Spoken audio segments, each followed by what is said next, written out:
Welcome back. It's Sports Talk here on Atlantic Television Network, and this edition of the program is still festive period and quite a lot is happening. But first, let me bring you a regular guest on the studio, and of course, in-house analyst Manuel. Nice to have you, Mike. Yeah, good morning and good morning to our viewers. They're always a delightful moment, doing this with you on Atlantic Television Network. Well, wait for the big one. It is festive period and a lot is happening, like I said, and we have a very big fish in the house this hour. You really need to know if I begin to reel out our CV. I'm not sure we are going to leave here today, but we could just let you know that we have in the house this hour someone who have been 3 times African Women Championship winner here in Nigeria, former captain of the Super Falcons of Nigeria, and a big one, presently a coach, female football coach in the United States of America. Mercy Akidiudo is here with us. I'd like to say compliments of the season to Mercy. Mercy, nice to have you in the studio. Thank you so much for having me. Compliment of the season. Well, first of all, I'd like to say my very deep condolences over the loss of your mom, but it happens. Yeah, if you have, I'd like to say welcome to our club where we do not have mom anymore. You all are my fathers now. And father, my mom now, everybody, yes.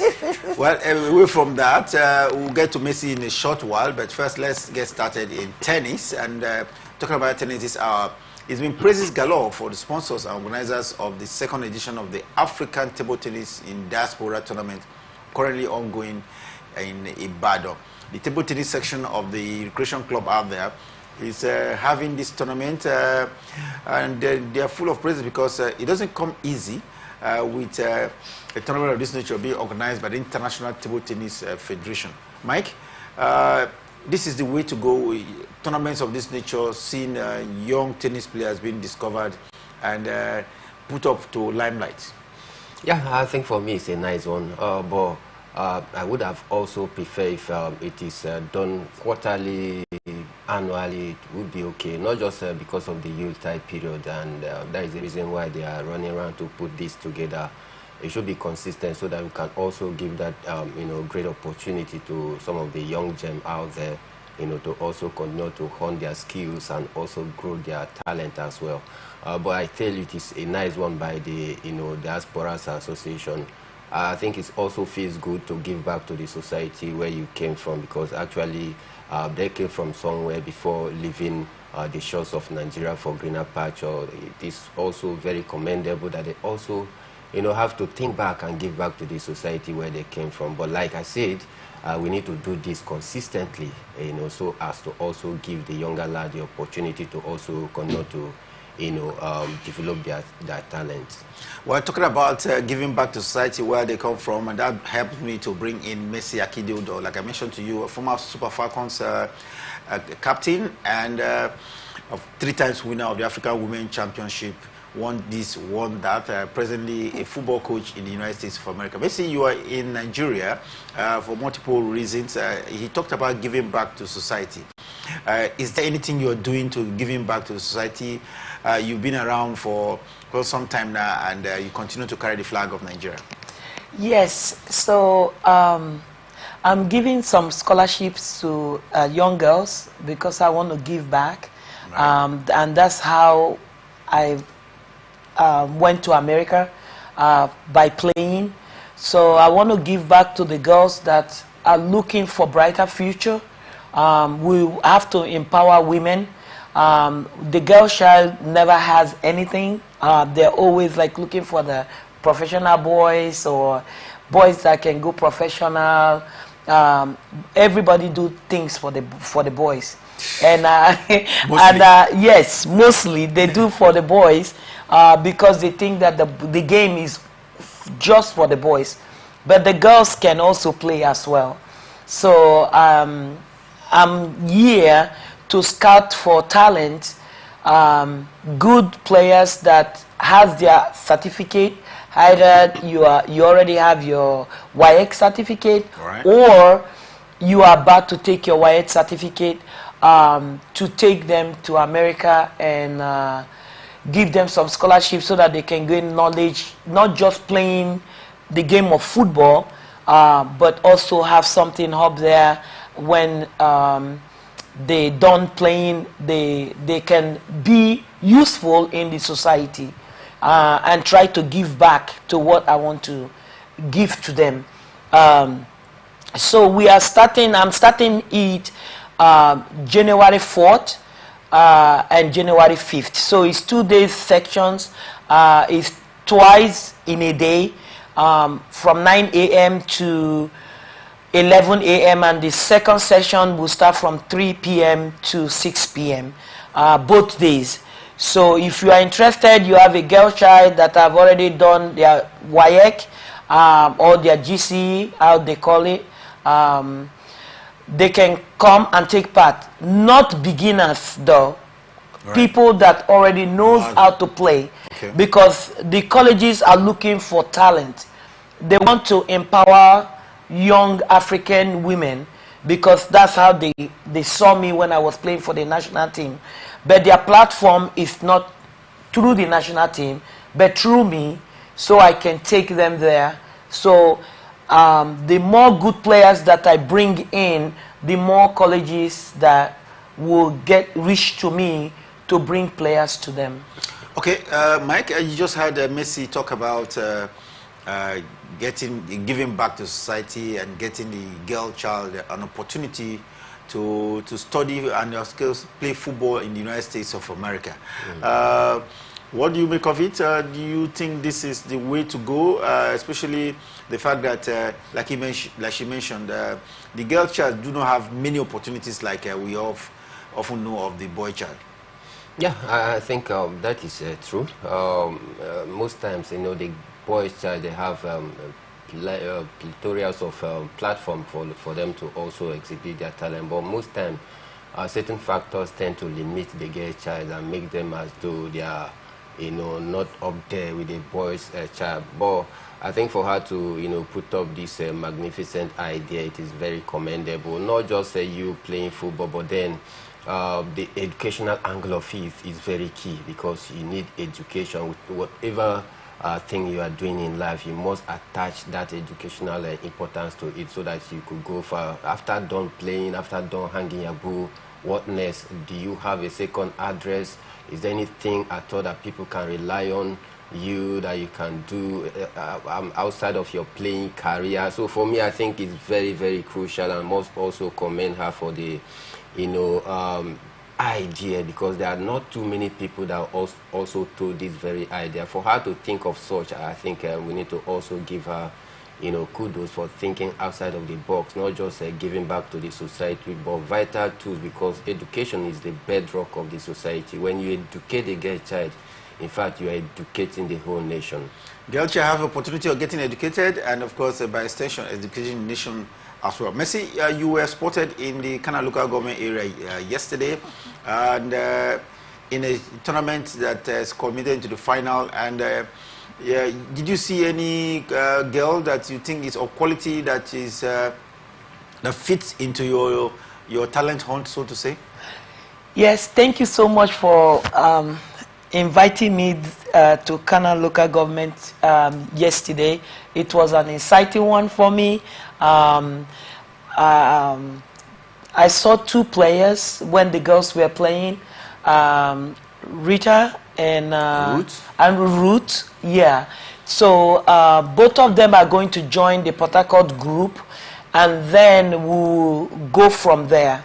Hopefully they make it. I'm praying for them to make it, because those girls, I think they will really benefit from the program.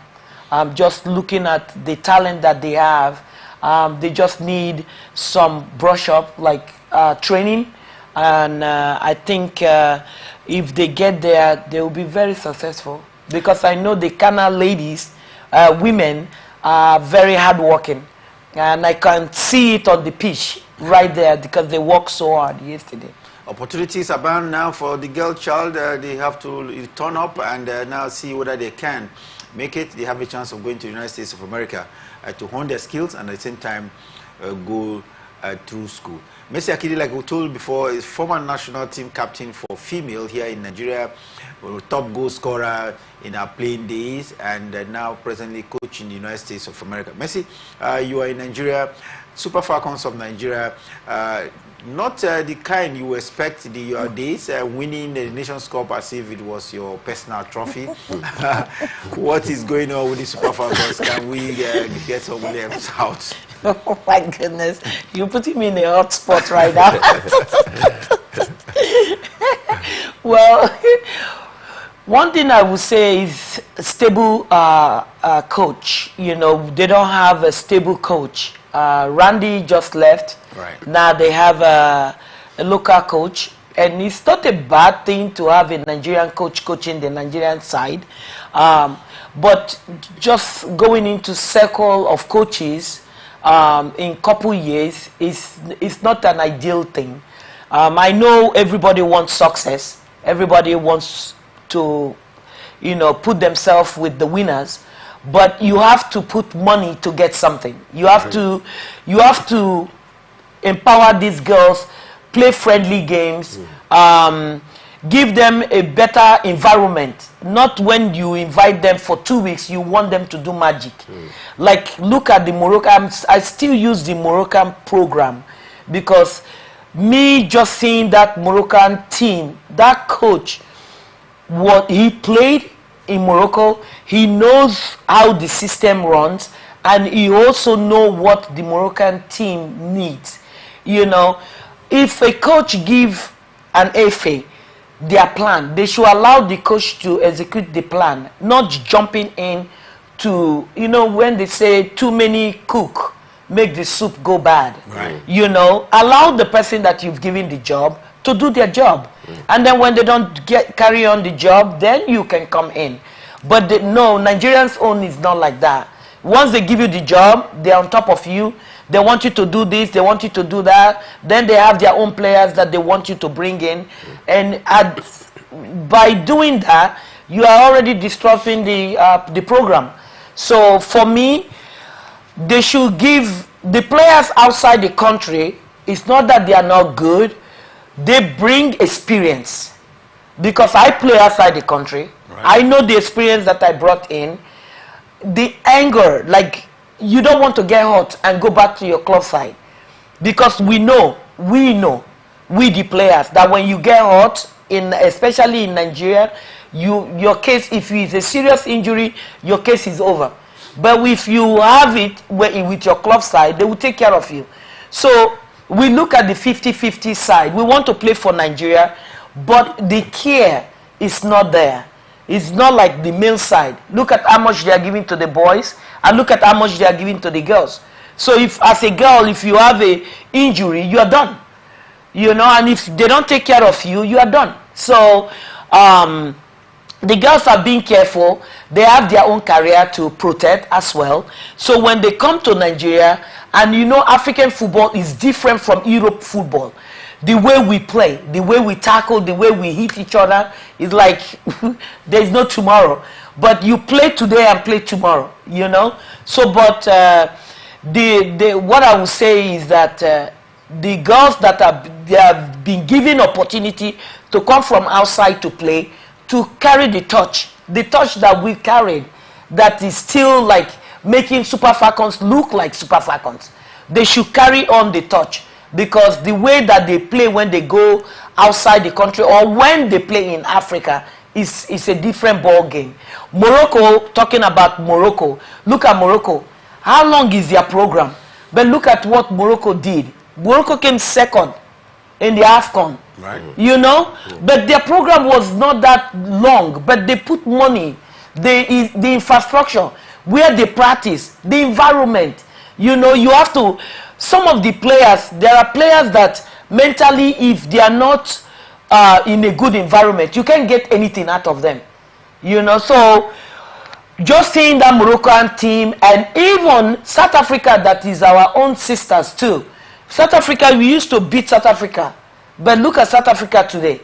Like, I will emphasize on the coaching aspect as well. The Desiree, the South African coach, she's my friend. We talked a lot. You know, I met her in Morocco last year. We were talking, we went for dinner, and we were talking. She said she learned from the European lady that they brought.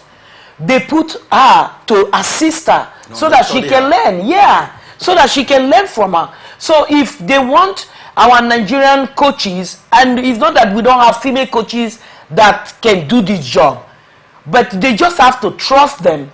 You know, if you think that you want to put somebody there but they are not up to the task, then bring somebody that can help them in couple years, and then take that person away and then leave them to do the job. And that's what Desiree is doing, and she's doing a great job. You know, and not just bringing coaches to Nigeria to come and coach the girls. You have to bring somebody that is die fan to coach the Nigerian team by going around the local teams, because we have our own professional league, right? That's what they said. So we should try to also empower the local teams and send these coaches, make provision for these coaches to go and visit when Rivers Angels or Delta United or whatever they call them, Delta Queens, to when they are playing, to go and watch and pick talents, because that's how they found me. You know, that's how they found me when I was playing with Garden City of Port Harcourt. You know, Prince Jegede came from Lagos, came to play a friendly game, and that's how Prince Jegede found me, and I went to Lagos, and that's how my career started blossom. You know, so we have to send coaches that are with the national team to go around and find players, not by recommendation. You know, a coach, you can tell a coach something, but a coach just watching a player would know the kind of impact the player, when the coach brings the player into the team, the impact that the player can bring to that team. But you recommending a player to me, and that's the reason why I'm here to see. I don't want you recommending a player to me, and then the player gets there, the player can't deliver what they want, and then now I'm in a bad boat. So that's what is happening to especially Super Falcons, because most of these girls are playing outside the country. Yes, they are doing very well, but the system, can they do well with the African culture? Can they do well with the African system? Because our play and European play is different. Well, I think that's some kind of word of advice for administrators of football here in Nigeria. We really need to look at, especially the coaching. She's talked about having a coach, maybe foreign coach, no doubt about it, but that over a period of time, she'll be able to look over to the local coaches. They've had several examples. She's talked about the example of South Africa. Desiree, no doubt, doing very well. Remember having her on this program some time ago, and she said the same thing too. And it's paying off for South Africa. The Moroccan example is very common. Mike, we've seen that of Morocco. Morocco is giving themselves just a few years now, and they are doing so well, both in the male and the female. Yeah, I think it boils down to long-term planning, because you don't just wake up one day and you think you want to go and compete favorably well with other top African countries that are doing pretty well. Morocco, it took them 8 years of program, 8 good years that they had to put in place, before we are seeing the result that is very evident today. So I think for me, this fire brigade approach of a thing for the Nigerian system is not working.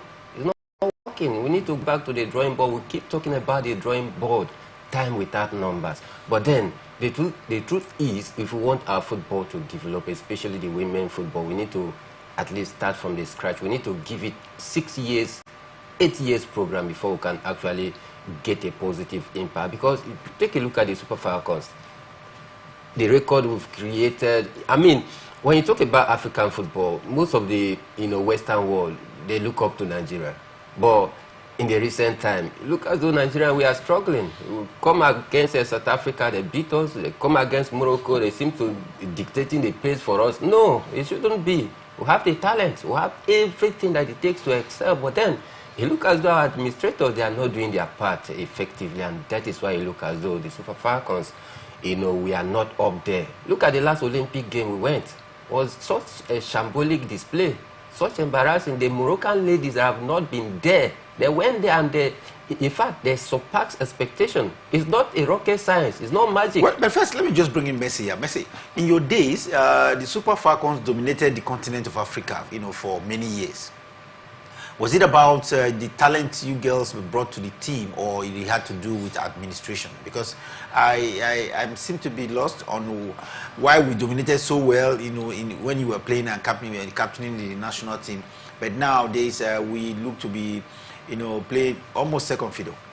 Well, in our days, you know, we wanted to prove a point because nobody cares about women football. So we wanted to show to Nigerians that, hey, we are here, we can do it. And if you look at the history of Nigerian football, both men and female, we are the first one. Super Falcons, we are the first ones that went to World Cup before the men. Right. So, but we were not recognized. But we wanted to show to the world, not just to the world, but to the African continent, that women can play football as well and play it very well in our own way. You know, because football is feminine, right? Right. So we were doing that so that even our Nigerian side, our officials too will take us very serious. So we were playing with passion. You see, when we were playing our days in Kyriako Seme, Life of Me, Florence Omagbemi, Patience Avre, you know, so on and so on, you know. But we were playing with passion because we wanted to prove a point. And at that point as well, most people would think that all the money that they were saying they are giving to us is not what they were giving to us. So if we don't win, we don't have money. So, and we know where we come from, some of us. So we were playing to better our life and also our family. So if we don't win, we don't make money. So we have to play with everything inside of us to win, to make the money. Well, this opportunity of the girls those days and now are looking much different. But here, Messi Akide-Udo is in Nigeria, aimed at discovering young talents that could be brought to the fore, especially outside of the shores of the country. And so for the female child, you have an opportunity of, how do I say, getting your family better, getting your society better, your community better as well, with greater opportunities. We understand on the 4th and the 5th of January at the University of Port Harcourt playground, this program will be on, and so there is quite an opportunity there. Well, Messi, we'll just take a break. When we return from the break, you're not just into female football. We'll bring you on what is happening elsewhere in the world of sports as well. Let's take a break. When we return, there's more to come. Novak Djokovic is in the news, and of course, it's refreshing from the world of tennis. And in football, it looks like there's no stopping Liverpool FC in the Premiership in England. Details when we return from the break.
From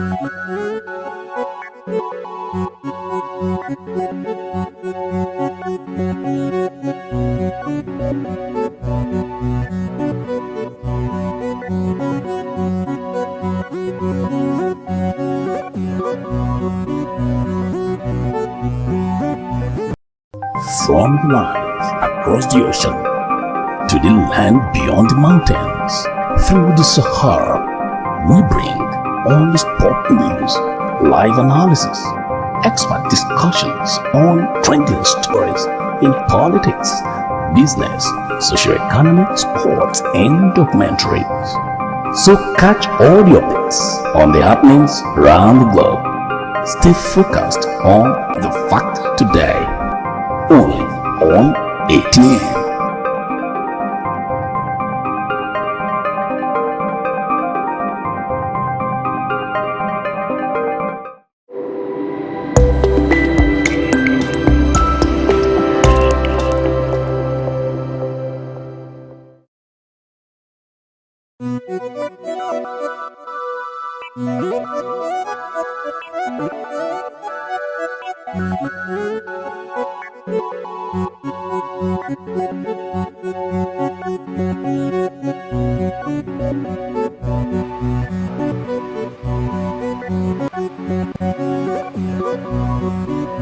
Welcome back. It's Sports Talk here on Atlantic Television, and this hour we have asked very special guest Mercy Akide, former captain of the Super Falcons and 3 times winners of the African Women Championship, and presently a football coach in the United States of America. She's been sharing her thoughts with us on how to discover talents and of course how to run the game as well here. It doesn't come easy to find Mercy around, but for the girl child, you have an opportunity. But Mike, let's get back to the last aspect of the program this hour. In tennis, Novak Djokovic has credited Andy Murray with bringing a very fresh look to his game as he prepares for his very first tournament, since being named as a long-time rival of as his new coach. This is interesting. 2 players coming together, and one with nearly 24 Grand Slams. The other one has just about 3 or so, but yet they choose to work together. I think it's very, very phenomenal. For me, it's going to be a great idea. Let's see when the season gets underway, talking about it in the ATP, we're going to see if actually Novak Djokovic has learned anything positive, from the great, talking about Andy Murray. But I think for me, it's a very good one for them to collaborate and see how to also improve his course of trying to win the 25th Grand Slam, because as it is, that should be his next point of target, to break that record or to make that record of 25 Grand Slam. I think for me, it's going to be an exciting one, seeing, the great standing on the side, also dishing out instruction. I think it's a great one. I tell you, the world of tennis will not forget Andy Murray in a hurry. The healthy rivalry that then existed among the big 4 names, I think for me, he sticks on, but he decided to drop the baton last season, talking about Andy Murray, or this outgone season. Let's see if what Novak Djokovic had learned from this great is going to reflect on the court. Well, Mercy, this is 2 players. Andy Murray, one time, like I said, is multiple winner of the Grand Slam. Choosing to work with somebody that they were rivals, you want to say, on the court. Do you think this is healthy? There's something more to learn from each other? Yes, sports is collaboration as well, Right. So with 2 experienced players like that, coming together and putting things like this together, I think they can work well and achieve their aim. Well, I think the world completely awaits what will come of the collaboration between Andy Murray and Novak Djokovic. 2 of them, no doubt, this generation, the star players we've seen over a period of time. And with Novak hoping to meet up with the 25 mark. Yes, he's won 24 already and he's looking for that special number 25 in tennis. Nobody on earth has won that number, at least in this generation. So let's keep our fingers crossed. The Australian Open is just a few weeks from now, just about 3 weeks from now, and we see the collaboration between Novak Djokovic and Andy Murray, what it will produce. It could produce a special number 25. That is what we expect. Meanwhile, it's still in tennis, Mike, and Grigos has lashed out at what he believes is the lenient treatment of world #1 tennis player Jannik Sinner after he failed a drug test, and the integrity unit allowed him to continue while investigations on. In the past, we've seen a situation where any tennis player that is involved in any drug issues, pending investigation, is heavily suspended. But for Jannik Sinner, the current world #1 in tennis, he was allowed to continue while investigation was on, and in the process, he won a Grand Slam. And now some other tennis players are beginning to think that he was given a preferential treatment that others didn't get. I'm thinking of that the same line as well. But I think it looks as though the tennis integrity unit, they are playing more like a double standard for me, because such a thing, if it happens to other players, they will wield a big hammer against such player. We've seen several players being banned courtesy of maybe advantage or inadvertently taking part in a banned substance. But in the case of Jannik Sinner, he did not just fail doping test once, but twice. Yet he was allowed to compete. I mean, he put a question mark to the integrity, which they claim as the nomenclature integrity unit. He put a question mark. It's a double standard for me, and he calls for worry. Not just Grigorios, Novak Djokovic, few hours ago, I was listening to him in a certain platform, also alluding to the same fact that it looks as though he's being given some preferential treatment, which for me is wrong, because what happens to Mr. A should also happen to Mr. B. The rules are the same. So you don't isolate one person to wield a big hammer against him or her. Then you give more like a soft landing to the next player because he's the world #1. No, it doesn't work that way. So I think for me, more questions will be raised and more are still coming. What happened to him? He was just given some few game suspension. Some money was taken away from him, but he still retains the world #1 and even continued to compete and even won the championship to which he competed. So for me, more like a double standard for the integrity unit. More questions are there.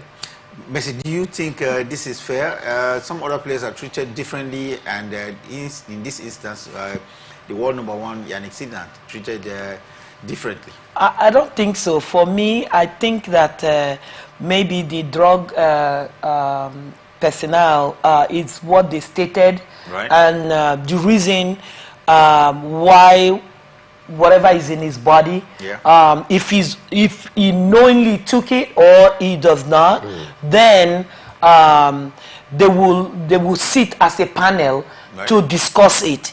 But as well, looking at the circumstances of why the drug is in his body, yeah, is going to be discussed. And I don't think that they are giving him any special treatment, because for me, they have to sit down to have a concrete decision to give him the necessary punishment. But if you are accusing somebody and you don't have enough evidence, you cannot accuse the person. Right. So and I think that sometimes there are some drugs that they put. I'm not a drug person now, but I've a little bit work with medical people. There are things that they put that players don't know, and they take it, and then the substance shows in their body. Yeah. Then they have to protest. Yeah. So maybe underneath too, he's protesting that you people didn't tell me that I should take this, or my crew didn't know that I should have this, and so they are going through all of that phase. At that point, you can't stop somebody that is in his prime, is in his peak. So the tennis community should be able to sit down and finalize that, and also enlighten the public too. Like enlighten the world that this is what they are doing, because transparency is very important, in life. Not just doing it so that people will say, what about me when I did this? Okay. But it depends on how much drug is in his body, or what they are looking for, Well, let's hope that Jannik Sinner will get his day, but then I'm sure the other tennis players are right now not feeling good. Novak Djokovic, remember some time ago, we even talked about it, and now it's Grigorios who is saying his own mind about what has happened with the integrity unit of the World Athletics body. Quickly, let's now get to football. And talking about football, it is holiday period, but then games are going on, especially on this festive period. Mike, last night we saw West Ham suffer one of their worst defeats inside of their own London stadium, where Liverpool visited and hammered them 5 unreplied goals. Massive display from Liverpool, her 5-star performance from Anslot. I think Liverpool looks to be coasting home with the title already, despite the fact that we still have a few games to go. But take a look at their performance, since the start of the season. I tell you, I think you cannot but just give it to Liverpool at this point in time. The reason being that Arsenal is on the chasing pack. They are not that consistent. Arsenal in the last 2 good years, they've been chasing, but then never come close to Manchester City, who has won the league record 4 straight times. Then for Chelsea Football Club, a very young and a very energetic side with a young coach in Enzo Maresca. He has also ruled themselves out of the title chase this season. So for Chelsea, no-go area. Then for Manchester City, their blip in form continues, just that they were able to find their rhythm last night, where they won their game 2-0. But I tell you, it's still not looking likely that Manchester City is up there to challenge the likes of Liverpool, because in their last 14 games right now, talking about Manchester City, they've just managed to win 2, drawn 3, lost 9, which is, for me, not it for Pep Joseph Salah Guardiola. So it's looking likely that Liverpool might, in quotes, win this league for this season. Mike, still with you. We looked at the fixture last night. We saw Everton playing at home, being beaten by Nottingham Forest 2-0. And right now, Nottingham Forest second place on the Premiership table. What does it mean? Everton has given some kind of tough time to all of the club sides, in the, just say top 6. They've been very stubborn to Arsenal, very stubborn to Manchester United, Manchester City, and Chelsea. Everybody thought that playing at home, they should be able to take care of business with Nottingham Forest. But Forest now beat them by 2-0, and as if that is not enough, they are second place on the Premiership table. Nottingham Forest at Christmas, second place on the Premiership table. I think it's very surprising to so many there. But then, if you take a look at their game plan so far this season, you must give it to Nottingham Forest. I think they've been doing a lot.